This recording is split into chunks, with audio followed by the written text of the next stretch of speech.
Okay, so the next step on this one is to get everything that's going to end up above the sink on. For this, it's just the rubber washer and the silver lock nut, chrome lock nut, and then put the fittings through. Now I can just fit these through by bending that over, flexing it in so it runs down,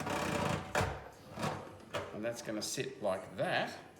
And this is when you need to call your wife in, guys, and ask her where the tap's going to need to be located, because the tap moves, but this bit here we're going to fix. So you have to find out whether it's where that needs to be, or make that choice yourself. Underneath, we've got a big lock nut which comes up on that thread, and it pulls up onto a rubber and a stainless steel washer. The reason that washer's there, it's so that this lock nut doesn't pinch the O-ring and make it go crazy.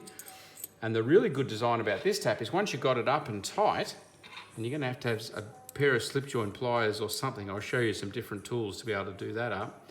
You can then screw this up, and that will lock that lock nut in front. So through vibrations and all the rest of it, it won't come out again. So it's got that facility to lock it, so it won't come loose. So the right tool for this, because remembering it's up here, so from underneath, you've got these sink bowls in the way and the thickness of the bench. It's quite narrow, so you need a smaller tool.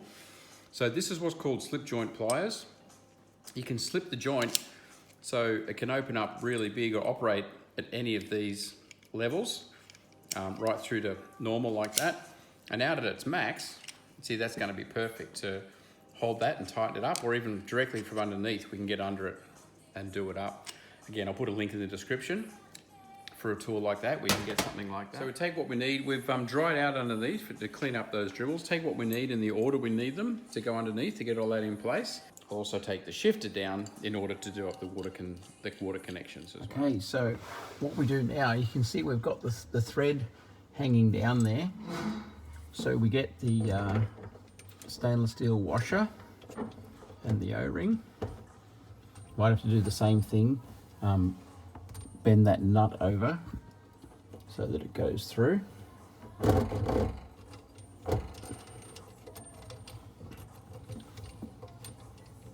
Like that.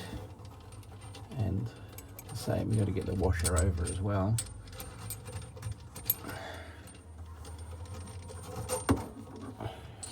Juggling act.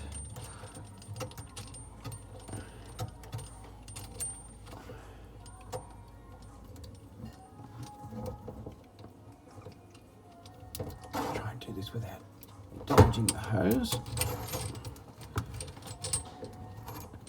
Okay, then a bit of tension here will pull the hose up flat. Someone's holding the tap up top, that'll make it a lot easier for you. And then it's just a matter of getting that thread started. If the thread is hard to start, spinning it backwards can often help to get it to the right position. There we go, we're on.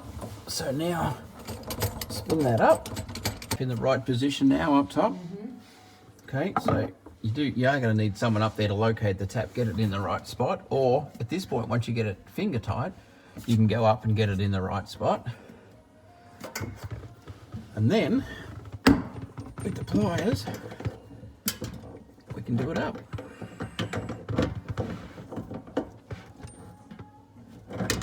That's it. And if you absolutely can't get a purchase, sometimes you've got to do more things, like maybe undo that sink clamp that's getting right in the way, and then put it back on when you're done. Okay, so now it's time to go upstairs and see if that is tight enough. I won't put the locking screws in at this point. I'll make sure everything's perfect. I'll actually connect the water, get it all spot on, and then if it's all done and doesn't need to come out again, then I'll put those locking screws in place. Choices, decisions to be made as to whether we're going to put this straight forward, but when it did, this canister was actually out over the sink here. It would have been susceptible to a lot of bumping and gotten in the way. So we've pointed it out over the centerpiece here, which somehow to the eye looks right when it's pointing to that gap. It looked out of balance when it was pointing this way. So all those decisions. Now, that's not tight enough yet. So what I need to do, get it back where we want it, and then go back underneath and give it another tighten. But that's how you check it by here. As you can see, it's screwed in and mounted to the wall there, and also here. That's dragging it right against the wall, making it very hard to get these on or do them up. So all that is a matter of is just getting a screwdriver or a drill, if you got one, and don't even have to take them out, just loosen these off. And that will then take the tension off the pipe and make it a whole lot easier. That's better. Make it a whole lot easier to get the fittings on. So now it's time to get these nuts on. And this is a bit complex because these go way down past the pipe. So you want to get them so that they're comfortable. You don't want to kink them or bend them. So normally they're happy just to spin a bit there, like that's what we want. Now if you can see the bend of that hose, it's all nice and relaxed.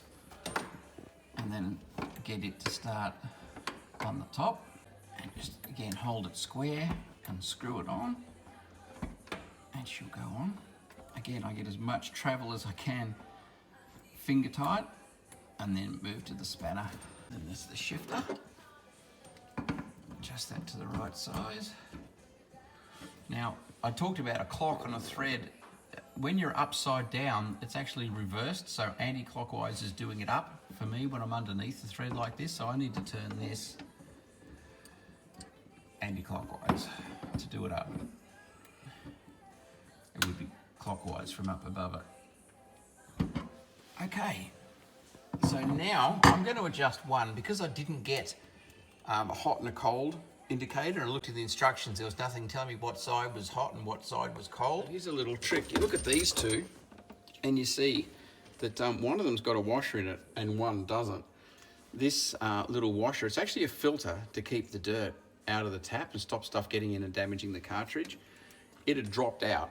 So when I attached that just then, because the rubber was missing, it started to leak. So that just needs to sit in place and be there when we put it on. So now we go up top and find out whether we've connected to the hot or whether we've connected to the cold. Over this way is hot. We chanced it and got it right. Over this way is cold, which is not yet connected. But there's a bit inside the tap, it just dribbled inside the cupboard. So we're all good. That's how you check it. Turn it over to hot, turn it on. Make sure you've got the right one connected to the right side. Okay, do up the one on the other side. And we're finished. I'll show you up top here, which is what is this little crazy device here that came with it. And this, and all taps have an aerator on them. So up underneath there, that's actually the tool to remove your aerator. If you have a look, there it is. You can see there's an aerator, and that's the tool to get that out. So if you ever find disturbed flow coming out of your tap, like it's all over the place and bitsy, then you can take that aerator out, just give it a rinse, give it a clean, and then put it back in again. These two screws here. Okay, so you reinstate. I've got both those nuts done up nice and tight. And then just put those screws both back in to hold that back up tight, just like that. And then up here, turn over to the cold, and there's a little bit of air in the pipe, cold and hot. Mixer. Beautiful, that's working perfectly. And that is a really good way to modernise your kitchen with something that looks a whole lot better. Now, I'll put some links in the description also to some taps. My wife is very gifted at buying things that really look the part and slick, but this wasn't crazy expensive. Taps here in Australian dollars range from $300, $1,000, and this one was under 100. And the quality looks good, the design is excellent. So really, really happy with it. So we'll have a look, and we'll put some links to some taps that are not crazy expensive, but really, really look the part.